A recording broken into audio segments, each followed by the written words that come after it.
화제를 모으는 사건 사고 짚어봅니다. 안진용 문화일보 문화부 기자 새로 오셨습니다. 안녕하세요. 안녕하세요. 자, 리포트에서 보신 것처럼 젠슨 황 엔비디아 CEO 다음 주 한국을 찾아 재계 총수들과 만납니다.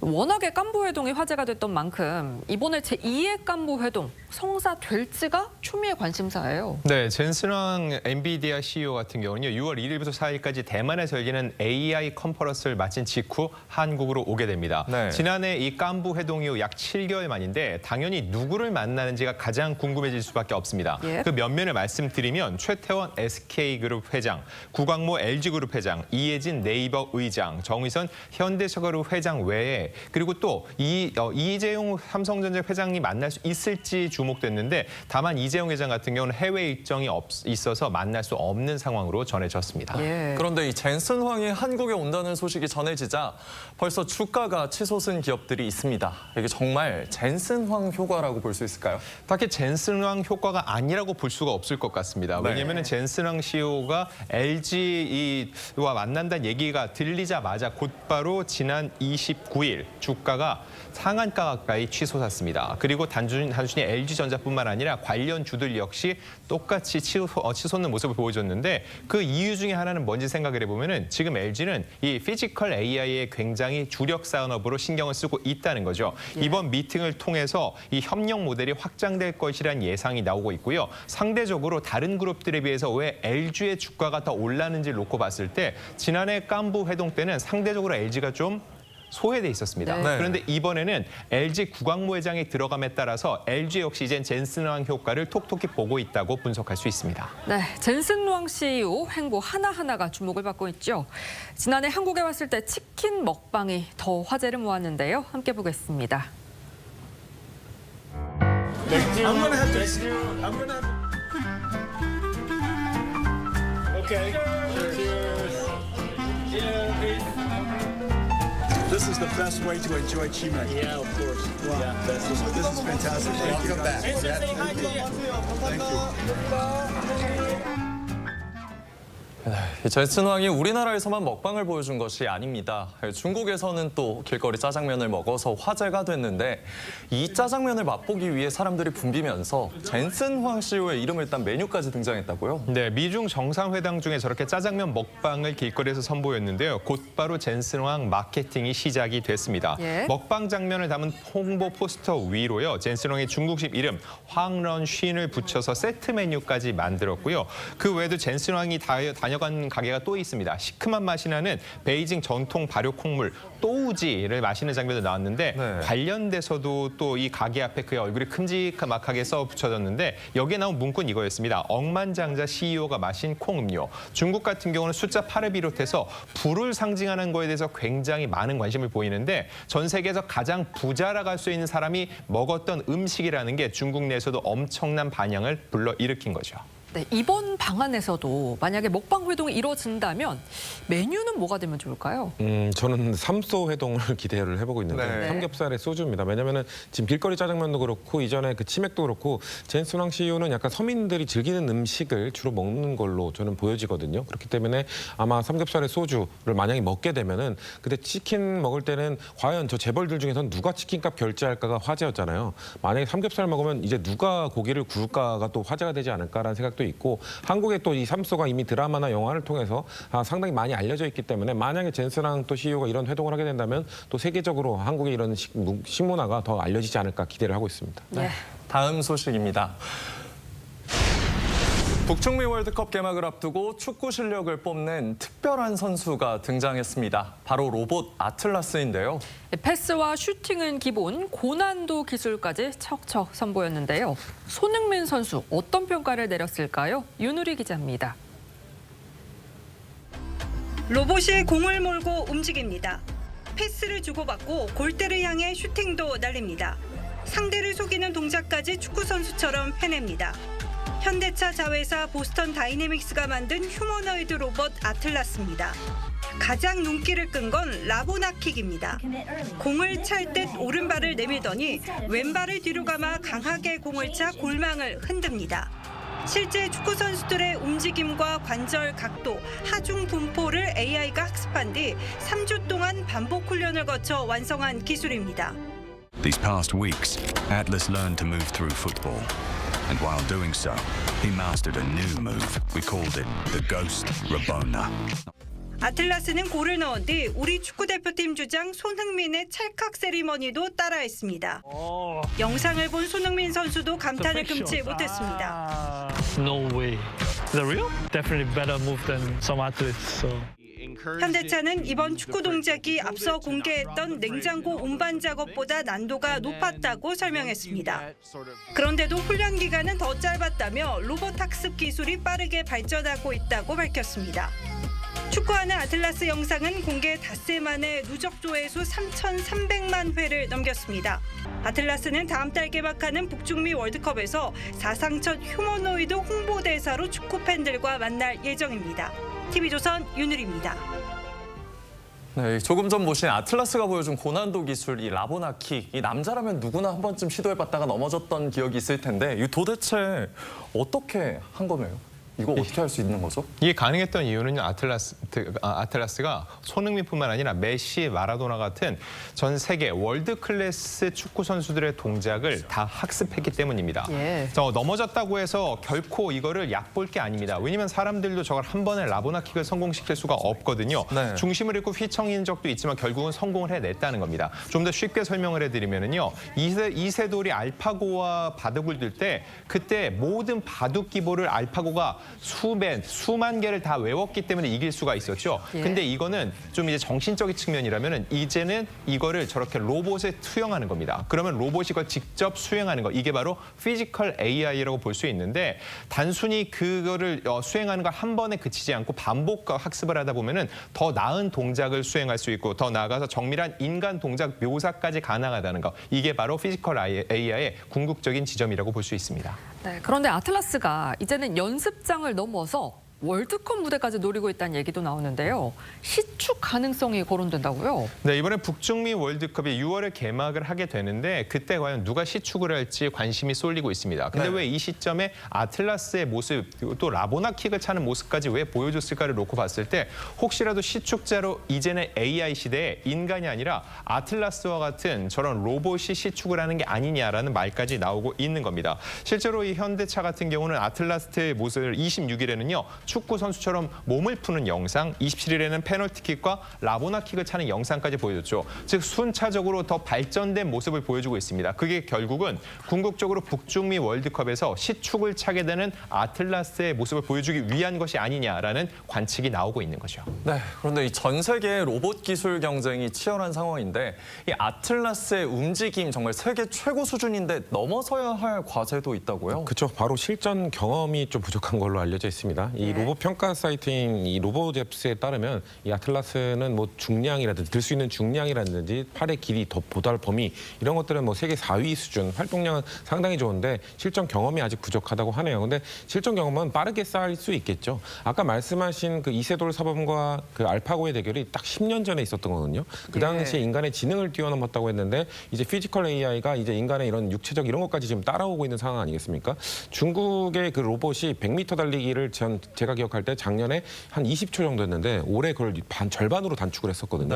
아마 로봇의 합승 능력은 아마 엄청나게 빠를 겁니다. 그렇기 때문에 라보나킥을 저렇게 성공을 시켰다는 거는 저는 아틀라스가 빠르게 이제 실전 경험도 쌓게 되고 좀 무서운 얘기인데 인간을 축구로서 이길 수 있는 날도 저는 머지않지 않았나 그렇게까지 생각하고 있습니다. 예, 다음은 배우 김수현 씨 소식입니다.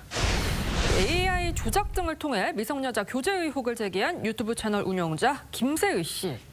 구속 이후 이번엔 배우 김수현 씨가 300억 원대 소송전을 예고했습니다. 먼저 지난해 김수현 씨가 밝힌 입장과 김세희 씨 영장심사 현장 보고 오겠습니다. 저는 고인이 미성년자이던 시절 교제를 하지 않았습니다. 그리고 고인이 저의 외면으로 인해 또 저희 소속사가 고인의 채무를 압박했기 때문에 비극적인 선택을 했다는 것 또한 사실이 아닙니다. 혐의 인정 하나도 안 하고요. 이거는 너무나 의도되고 너무나 급조한 구속영장 청구다. 음성 파일 제보자에 대한 검증을 충분히 하셨나요? 그럼요. AI 조작 그거 말씀이시죠? 네. 그거는 그 검증은 국립과학수사연구원이 한 겁니다. 아니요, 본인이 본인께서 하셔서 취재하기 하셨습니까? 전에 지금 뭐 하자는 거죠? 취재하고서는 본인이 해야지. 그걸 누가 해요? 자, 이게 지금 제대로 된 기자의 모습이라고 보이세요? 지금 김수현 씨 측이 밝힌 피해 규모가 무려 300억 원입니다. 보통 연예인 손해배상 소송과 비교해도 상당히 큰 액수인데 실제로 소송에 300억 원이 접수가 된 건가요? 네, 아직까지 접수가 된 건 아니고요. 다만 접수된 건은 있습니다. 김수현 측 변호인에 따르면 지난 28일 MBC 라디오에 나와서 밝혔는데 일단 이 상황이 벌어진 직후에 120억 원 정도의 손해배상 소송은 이미 제기한 상태라는 거죠. 네. 자, 그런데 계속적으로 피해 규모가 커졌고 현재 산정해 봤을 때 300억 원 정도의 손실이 있을 거라고 주장을 하고 있는 상황입니다. 예. 이 300억 원이 실제로 소송이 진행되면요. 제 기억으로는 연예인 단일 사건으로는 최대 규모라고 볼 수 있고요. 네. 300억 원 정도의 소송을 진행하기 위해서는요. 인지대라고 하죠. 이것만 수억 원을 내야 될 것으로 예상이 되는 겁니다. 그만큼 법원 입장에서도 굉장히 크게 부담을 느낄 수밖에 없는 사건인데 왜 이렇게까지 금액이 가능할지 생각을 해보면요. 김수현은 사실 톱 A급 한류 스타였습니다. 예. 네. 한창 활동을 할 때 CF 출연료가 회당 7억에서 10억 정도는 좋게 됐다는 거죠. 그 당시에도 굉장히 많은 CF에 출연하고 있었기 때문에 결국 이런 CF를 전부 다 하지 못하게 됐죠. 관련돼서 지금 여러 가지 소송이 진행이 되고 있습니다. 손해배상과 또 위약벌 소송 등이 진행될 수 있는데 관련된 내용까지 모두 포함시킨다면은 300억 원 정도의 액수를 생각할 수 있을 것이고요. 또 하나 중요한 거, 이런 상황이 불거질 것 자체가 김수현 씨로 인해서 뭐 다른 CF 광고주들이 손해를 입었다라고 생각을 했을 경우에는요. 김수현 씨와의 소송을 계속적으로 진행할 가능성이 있죠. 그로 인해서 만약에 배상할 액이 생긴다. 그럼 관련된 그 금액 역시 가로세로 연구소에 의해서 발생한 거기 때문에 그건 역시 물어내야 된다. 구상권을 청구하면서 총액이 300억 원에 달해야 할 가능성을 배제할 수 없습니다. 네, 그런데 이 300억이란 액수가 단순한 경제적 손실이라기보다는 이 허위사실 유포로 수익까지 거둔 행위에 대한 어떤 응징, 강한 경고의 의미가 담겼다고 봐야 될까요? 그렇죠. 그런 것도 담겨 있다고 봐야겠죠. 김수현 씨가 입은 경제적 피해도 있겠습니다만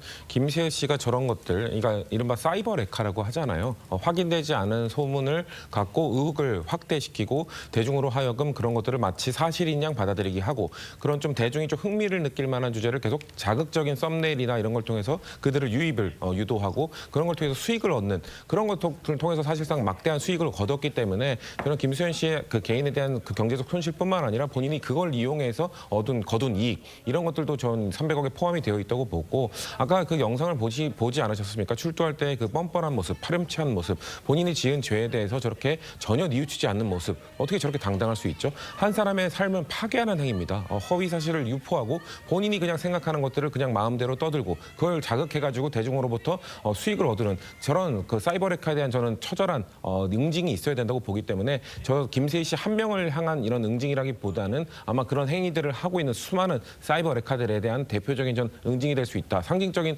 좀 과한 처벌이 좀 있어야 된다고 보고 있습니다. 예. 네, 이 배우 김수현 씨가 다시 연예계로 복귀할 수 있을지도 관심인데 이런 가운데 가수 지드래곤의 SNS 활동도 화제가 됐습니다.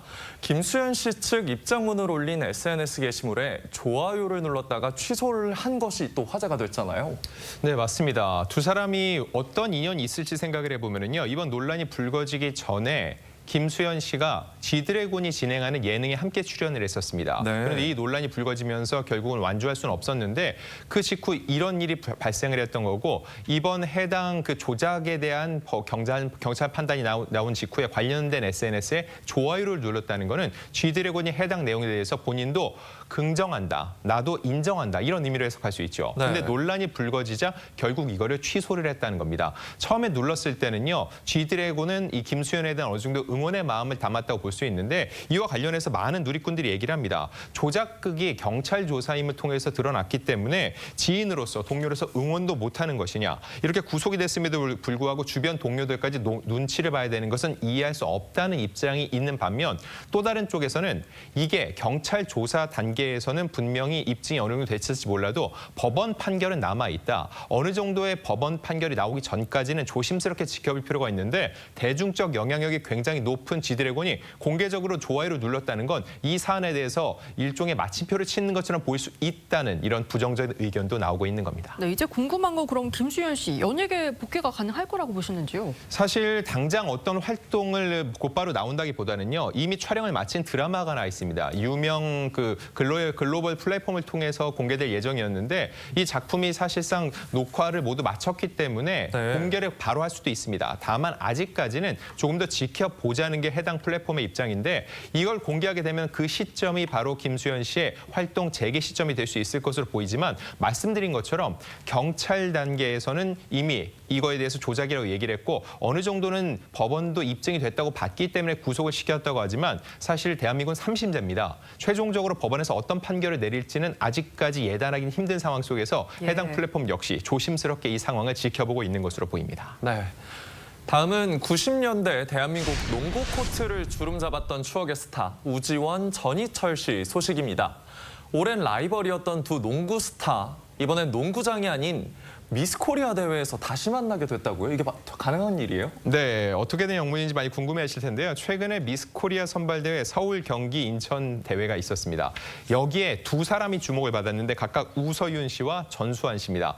성을 들으시면 이미 아시겠죠. 각각 우지원 씨와 전희철 씨의 딸입니다. 피는 못 속인다 말이 딱 맞을 것 같은데요. 두 사람은 이미 아버지와 함께 예능을 통해서 외모를 또 출중한 외모가 주목을 받기도 했었는데 그런 끝에 미스 코리아 선발대회에서 또 이런 성과를 거두면서 역시 그 아버지의 그 딸이라는 반응을 얻고 있는 겁니다. 네, 사실 이 우지원 씨, 전희철 씨 이 두 선수는 과거 농구 선수 시절에도 빼어난 외모로 여성 팬들에게 인기가 상당했잖아요. 당시 라이벌이었던 두 선수 딸이 이제 무대 위에서 경쟁을 하는 모습을 보니 감회가 새로울 것 같은데요.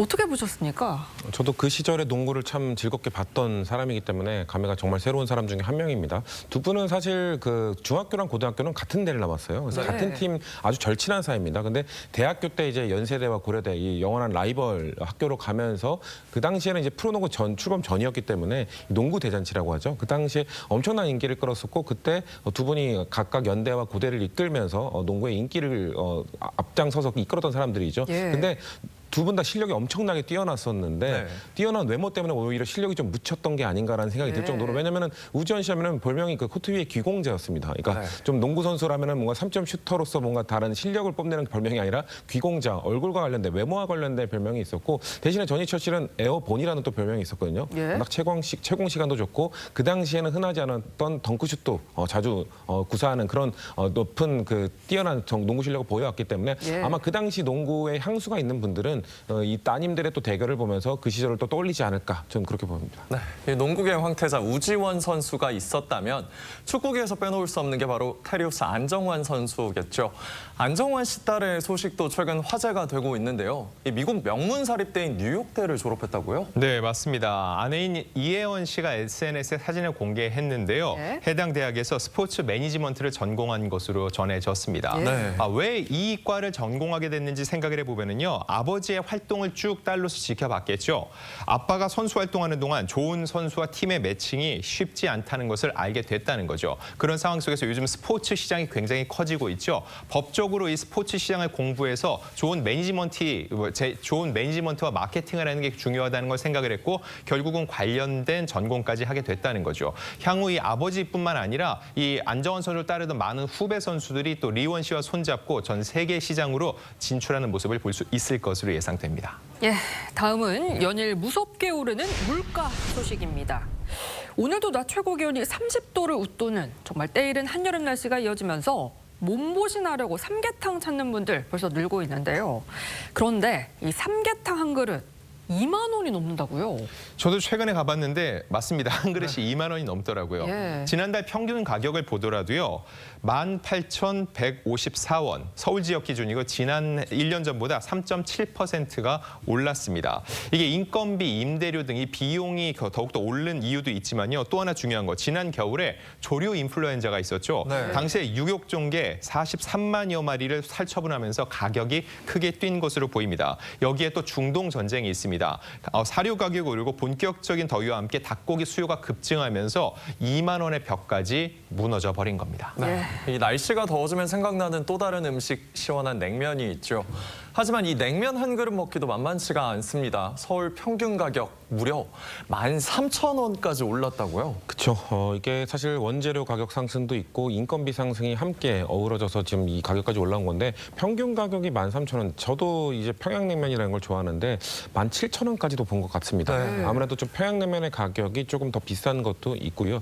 아무래도 이 예전 같으면 그냥 간단하게 냉면 한 그릇 하자라고 했었는데 이제 가격이 간단하지가 않아진 겁니다. 그렇죠. 외식 물가가 너무 부담이 되는 수준까지 왔기 때문에 서민들이 즐겨 먹는 음식이 냉면이 이렇게 부담스러운 음식까지 된 거는 참 안타까운 소식인 것 같습니다.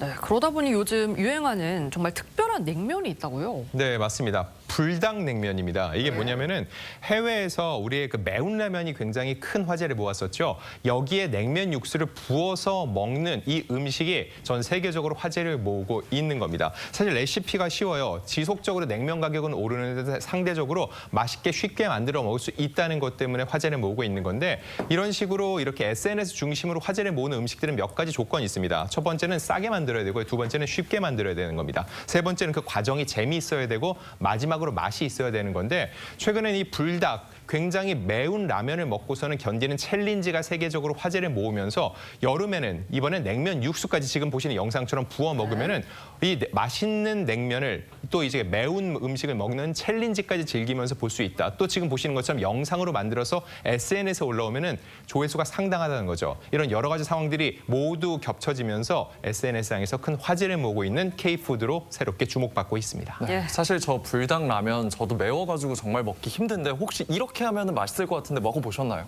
전 먹어보지는 않았는데 맛은 상상이 갑니다. 왜냐면 네. 불닭라면 먹어봤기 때문인데 한 유명 외국 인플루언서가 저걸 먹으면서 이렇게 표현했더라고요. 혀끝은 타오르는데 머리는 시원해지는 기묘한 중독성이 있다. 과거에는 외국인들이 이 불닭라면을 약간 고통스러운 챌린지 약간 이런 것이었는데 네. 이제는 이 맛을 즐기기 시작한 것 같아요. 네. 그러니까 정말 한국 사람들도 저 매운맛이 정말 고통스럽지만 맛있어서 먹는 거잖아요. 네. 외국인들도 처음에는 한국인들은 이런 고통스러운 맛을 왜 먹지? 약간 챌린지로서 우리도 도전해보자. 약간 이런 유튜브의 영상으로 좀 올라왔던 건데 이제는 외국 사람들도 이 그 한국인의 매운맛 이런 것들을 좀 즐기는 시대까지 온 것 같습니다.